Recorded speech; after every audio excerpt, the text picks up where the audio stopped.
My name's Heather Steans, and we have just 4 people who will make some quick remarks here today, and then we'll open it up for Q&A. I'm Heather Steans, the state sponsor of the bill to tax and regulate marijuana. Kelly Cassiday is the representative who's doing that.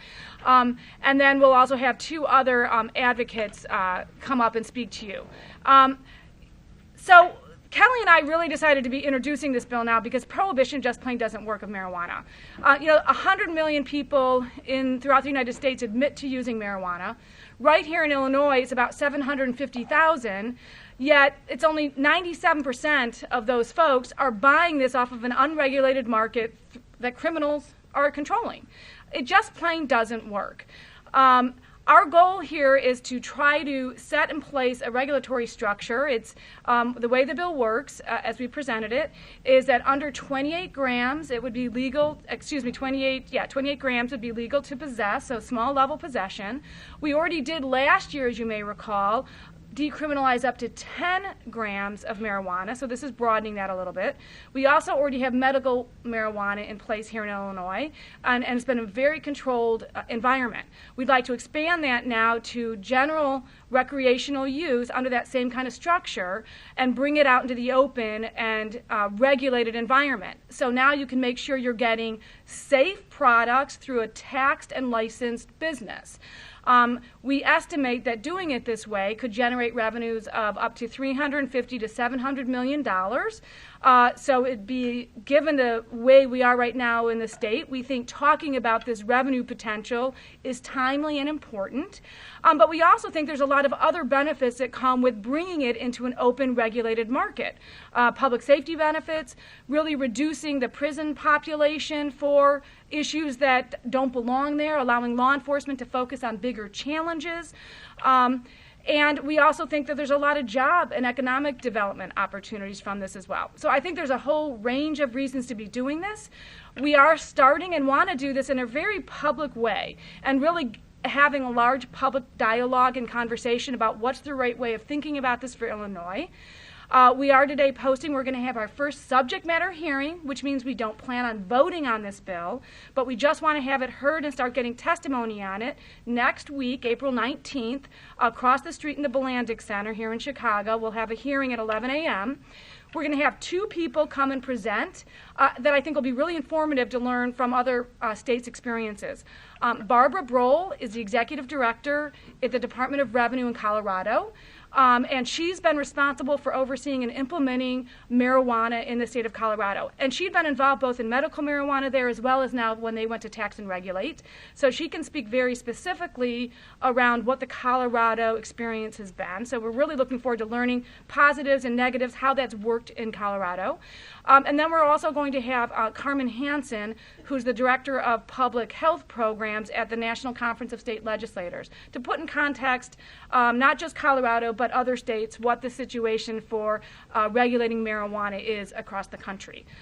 So that's going to be our first real step going forward. I'm going to turn it over now to Kelly Cassiday to talk a little bit more about the bill and our plans moving forward on trying to seek a lot of feedback and input on the bill. Thank you. I am Representative Kelly Cassiday. I represent the 14th District on the north side of Chicago. And as Heather mentioned, we've gone about this in a very deliberate way. We are not reinventing the wheel. The bill that has been introduced reflects some of the lessons learned in other states that have already gone all the way to tax and regulate. But we also want to have a really thorough and thoughtful conversation to ensure that the bill that ultimately becomes law in Illinois reflects all the best practices, that we can have the most effective and rigorous tax and regulate system for the state. And that will come about as the result of this series of conversations that will begin next week. Heather is an appropriations chair in the Senate. I'm one of the appropriations chairs in the House. And so we'll have a joint hearing of our 2 appropriations committees to get a sense of what's happened in other states, how we've come to the bill that we have now based on those lessons learned, and to begin to see what a program should look like in Illinois. But our intention is to have a very open dialogue as we move forward. We're not in a hurry.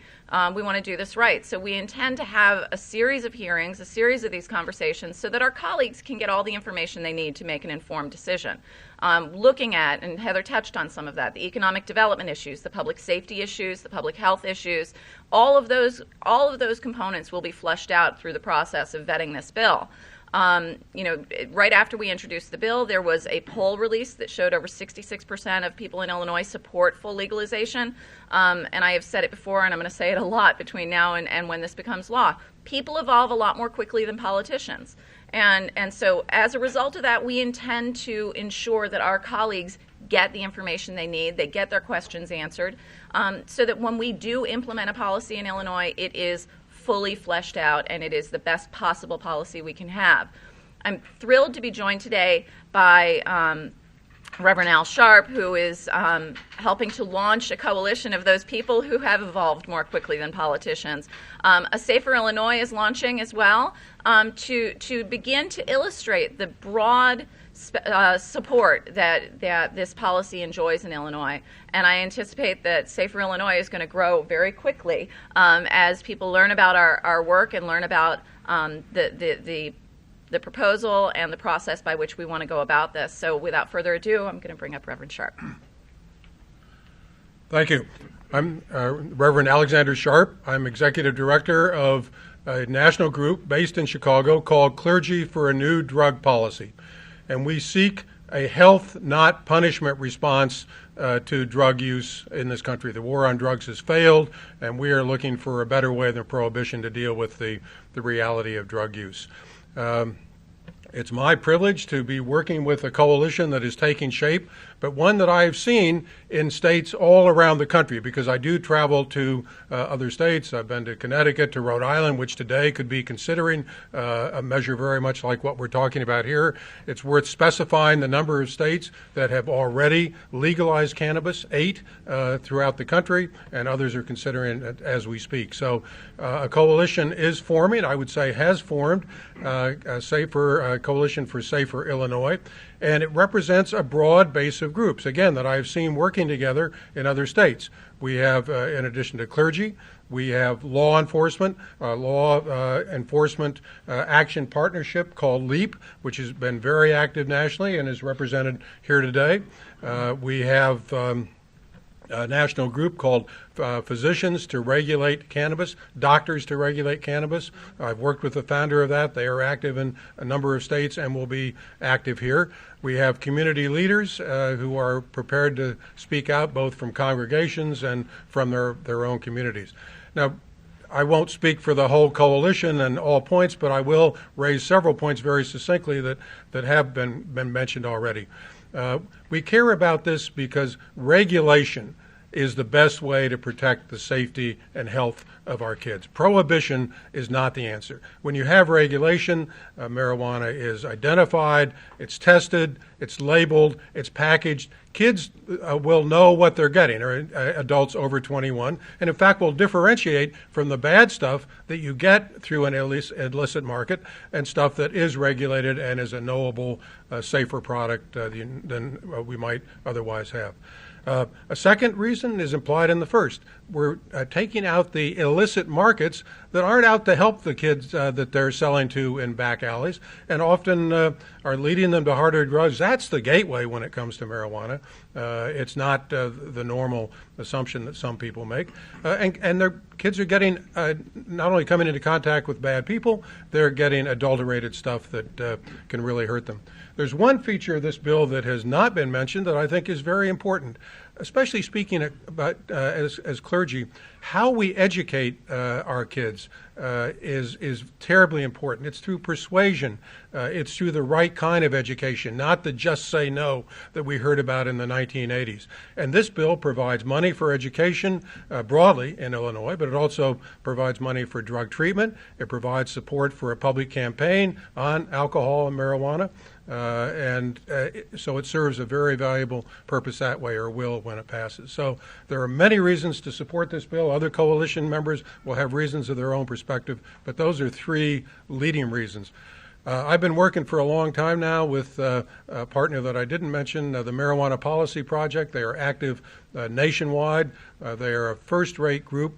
Any data you need is readily available on their website. And I'd like to introduce Chris Lindsay, who is their legal counsel. Chris?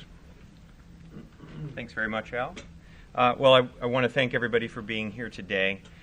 One thing we can say for certain is that prohibition has failed. You don't have to like alcohol to understand that alcohol prohibition was a miserable failure. Today, an increasing percentage of voters in the U.S. and here in Illinois understand that marijuana prohibition has also failed. As you know, a recent poll was done here that showed 66% of registered voters in our state think it's time to move past marijuana prohibition and implement a regulatory system. So we applaud Senator Steans and Representative Cassiday for stepping up on this issue and starting a serious conversation here in Illinois about how best to implement the change here. The change is coming. Voters here want it. It's a matter of time and how it's going to happen.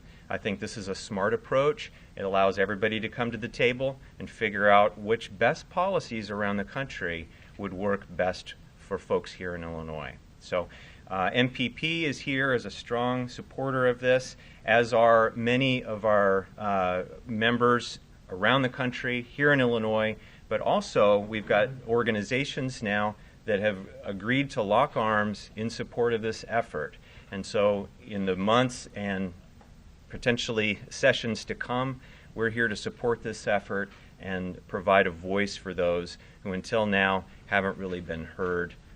So thanks very much, and I want to open it up to any questions that you might have. Representative Cassidy, you mentioned the 66% support in Illinois, but of course you've got to get this to the General Assembly. You said when this becomes law, what makes you confident that you have the support in the spring? I just believe that this is a when, not if proposition, and I used the phrase "people evolve much more quickly than politicians," but we've seen that. We've seen the progression from looking at the medical program, looking at the civil enforcement bill that we passed last year. People are coming along. People are recognizing that this is a timely issue. So what about the when? Before, I remember, if I recall, but if I'm wrong, please correct me. Didn't Governor Rauner fight the medical marijuana when he first came into office, wasn't he? So Not really on board on the with it? civil bill, he vetoed the first version, which was 15 grams, and suggested 10 grams was a level he could live with, and so that's what we passed last year. Do you have any indication that he wouldn't agree with this or would veto it? Has anyone? We haven't had any direct conversations with him. Can I add something? Yeah, go ahead. The only thing I want to add is, medical marijuana was a bipartisan bill, very much so, as was our civil enforcement bill. And I believe that we can make this a bipartisan bill as well, Absolutely. and that's certainly our goal and intention. There's no reason this shouldn't be. And we've heard a lot of conservative voices who also support this. This is not new in that realm either. We have the cultivators and the way we've had the medical marijuana program working has been very tightly regulated. We haven't seen the sky fall. We think it's going, people are going to understand that this has been working well. And I think we'll make it bipartisan. Do either of you use pot? No. Who would pay Would the you tax? if it were legal? I'm not here to talk about my own. This is not. One of the things I will say is that what we've seen, the data has shown in other states that it really doesn't change usage. Right. The number of people who use it, both teens and adults, does not change pre and post legalization. It really is it's very similar population that's doing it. They're not just doing it through regulated markets. Right, it's So, about getting given all that, access in a I'm safe way. not sure my own personal use will make a difference based on this. Who would pay the tax and how much would it be? What kind of tax So do you have in mind? So the current bill has an excise tax on the distributor, on the grower, of $50 an ounce, and then regular sales taxes apply at the retail level. And would this be the same structure as it is now with medical marijuana, or are we going to do away with this whole notion of dispensaries, cultivators? Can you speak to that? Because This has no impact whatsoever on the current structure. The medical program remains intact. The folks engaged in the industry now have the opportunity that they flow straight in, and then as demand grows, there would obviously be need for more supply. But the bill does keep that structure in Right. place. It still Right. licenses cultivators and licenses dispensaries in the same way. It would just be open to a broader group if they want to do that. But we do contemplate. But that, again, one of the things that we want to look at and get feedback on, is there any tweaking we should do to the regulatory structure? But that, right now, the way we contemplate it is that same structure is in place. Medical marijuana would not be taxed. They would stay exempt as they are now. But, everything else would. And another example of learning from other states. In Colorado, there are dispensaries that chose to remain medical only, but there are others that are both, and sort of you enter the door and you either take a right to go medical or take a left to go recreational. So that system has worked pretty well there. But just making sure those that already received licenses would become. Yes. Okay. Yes. And then when you say when, not if, what is the when? Are you projecting a vote this session? No. Or No, that's why we're doing it this way. We actually believe that in order to get to that those magic numbers in our chambers, we're going to need to have those conversations in a pretty vigorous way to get to that. It took a lot to get to the civil enforcement. It took a lot to get to medical. Another parallel would be, the work we did around civil unions and then marriage. It's just a process. And I would just add to the states that have done this, the 8 states, they've done it through referendum. So you have sort of that public dialogue. We're not a referendum state, as you guys know. So we think it really behooves us. This is a big public policy change that we're proposing. We think we should have a very public dialogue and have a lot of chance for that input. And we think that doing it this way can lead to a structure that really works in Illinois. We've had it done in some of the West states, some of the Eastern states. We haven't done it here in the Midwest. We want to bring our own Midwest approach to doing this in a very safe, controlled fashion. We think getting this kind of public dialogue can really help us. So Attorney General Jeff Sessions said, I think it was earlier this week, something about we need to go back to the war on drugs. Would that change anything? No, and I mean, every week there's something new coming out of this administration. So again, I think that's another benefit of this having this dialogue. There's time for them to figure out exactly what they mean when they say what they mean. During the campaign, Trump talked about not caring about legalization, and now Sessions is saying this. My own personal opinion is that it's probably some saber rattling. The more states that go, the harder it would be to return to a war on drugs mentality with regard to cannabis. And that same election that elected Trump, we doubled the number of states that have legalized marijuana. I just think that's important to know. We went from 4 to 8 the same elections. I think this is the direction voters are sending us. Is there an increase in pot use? Have you seen any numbers? No, as Heather said, there's actually been little to no impact on use. I mean, like in this state, is there? In this state? I seem to be seeing more and more people using pot.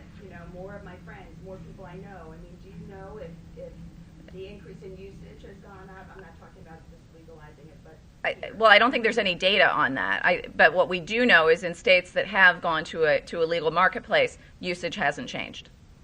So that 66% you were saying doesn't necessarily mean those people are using pot. Right. I think those are people who think that prohibition doesn't work, that it's a waste of energy and resources and law enforcement time. And you should go and look at that poll. It was done by the Paul Simon Public Policy Institute. And when you go and look at the breakout, every part of the state was at least over 50%. Every racial group was at least over 50%.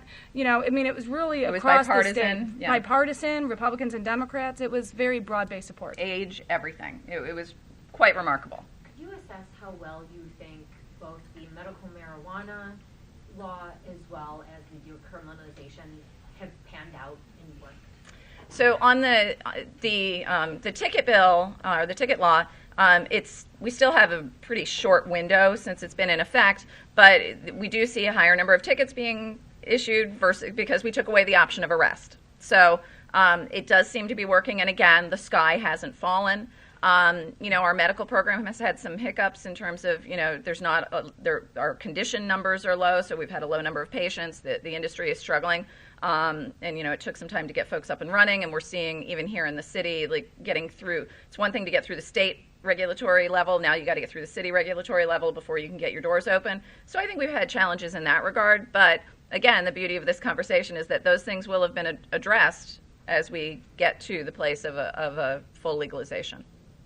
While you all are up there, somebody talked about the Safer Illinois Coalition. That's all of you, or or can you describe? Yeah. Yeah, and I failed to mention the ACLU, who has been with us from the beginning. So it's everybody here, plus others that I mentioned that may not have a presence today. One that I think is particularly important, again, is Doctors to Regulate Cannabis, which is national in scope. They're speaking out very effectively, and they'll be a very important witness on this. But it's really everybody who is up here. Why don't you give Brian? Yeah, Brian Goggin is here. I don't know if you want to say a word. Why don't you give your name, at least in your organization, Brian? Brian? Sure. I'm Brian Gaughan. I'm with LEAP, Law Enforcement Action Partnership. Spell your name, please. GAUGHAN. And we're a group comprised of over 100,000 members of current and former law enforcement officers and their supporters. And we strongly support this bill as it's written. We think it's time that we put law enforcement working solving crimes instead of going after people that have a plant. There's enough violent crime that's actually fueled by illicit cannabis purchases. That money now goes to street gangs and drug cartels, and fighting for territory is one of the main reasons we see such a high level of street crime in Chicago. If you take that profit margin away from street gangs and drug cartels and put it into a controlled and regulated business, everybody would benefit. And do you want to hear from that? I also wanted to mention. Your website is launched so that they can see who's in the coalition. Right, there is a website for the Safer Illinois Coalition. Students for a Sensible Drug Policy will be joining us. They are a very important national group. They're sitting right over there. They're not standing here. So there's a very broad base of really all ages, all levels, and an extremely powerful group of professional perspectives. I would just point out that there is a website now that's now live. That's saferillinois.org. It provides information about who the members are in our coalition and some of the things that we're going to be doing. Ben Riddell from the ACLU of Illinois. In addition to all the reasons that others have mentioned, we support this bill because marijuana laws in Illinois and elsewhere continue to have a disproportionate impact on racial minorities and on the poor, and drug prohibition is having that effect generally, but marijuana is having it specifically. And as a matter of having a more just criminal justice system, we need to move away from the prohibition of this substance. The fact that so many people are using it undermines the legitimacy of the law, and so we need to bring the law in line with what people are doing and what people's attitudes are in 2017. Then can you spell your last name, please? RUDDELL. Anyone else? Would you take a state budget question? Sure. If we get to May 30 without a budget, Yeah. fiscal cliff, the bond rating houses are threatening to make it not creditworthy. You won't be able to borrow money. You have to start shutting down the government. Are either of you giving any thought to going around your leadership and proposing some different approach? Okay, so I have been I'm rank and file. I'm not in leadership. Before even the last gubernatorial election, I had reached out to Republican and Senate and Democratic colleagues in both the Senate and the House to start the conversation about what we needed to do on our budget with just rank and files. So we met for a year and a half developing revenue proposals, and then with Republicans at the table as well as I'm working on the budget side and cut side as well. We did that. The governor's office decided to start sending people and participating in that process.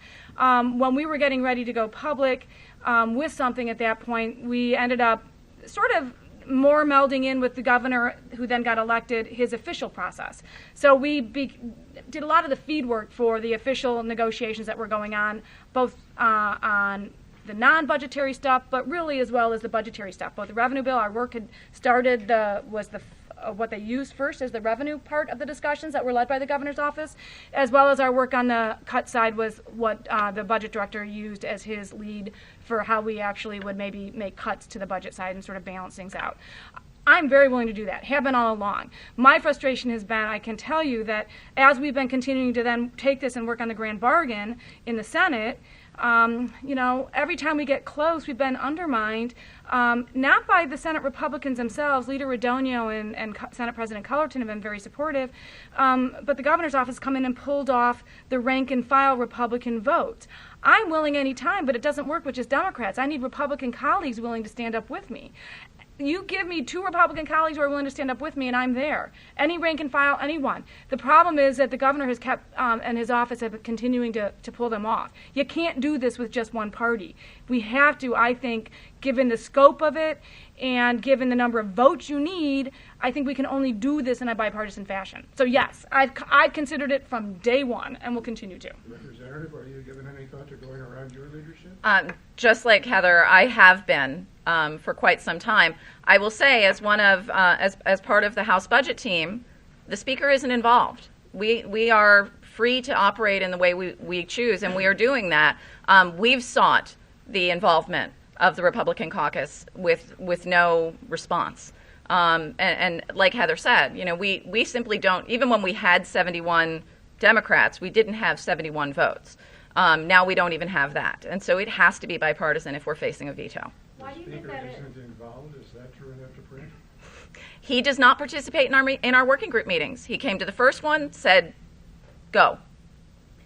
But it's not that he's not involved in the process overall. He has put this group together to do our job. He is not directing our work. He is not pushing us in any one direction. Is he pushing you in the direction of let's solve something? We are free to solve it. And we're talking, we've invited the Republicans to participate, and they haven't. And I hope that they do. So they've stopped attending working group? They've never come to these working group meetings. They were invited when we were formed. They've been re-invited.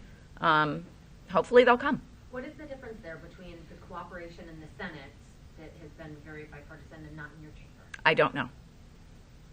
Can I ask one last question about the bill? Sure. Hi, I'm Amy Hildebrand. I'm with DePaul University's chapter of Students for Sensible Drug Policy. As students on the ground, overwhelming support, all age groups, all categories, race, socioeconomic status. How can we tell you as a politician that we support? What's the best method? It's not just telling us. It's telling legislators from all over the state and having folks hear from people from all over the state. That's critically important, especially in districts that might be perceived to be more conservative. I think some of my colleagues were surprised by those poll results. I think that, when we did some polling around the civil enforcement bill and looked in some of these districts and shared with them those kinds of results, they were surprised. They need to hear from those voters directly. So, if you live in one of our districts, yay, please stay. But, talk to your friends and family and coworkers and make sure that they're doing the same thing.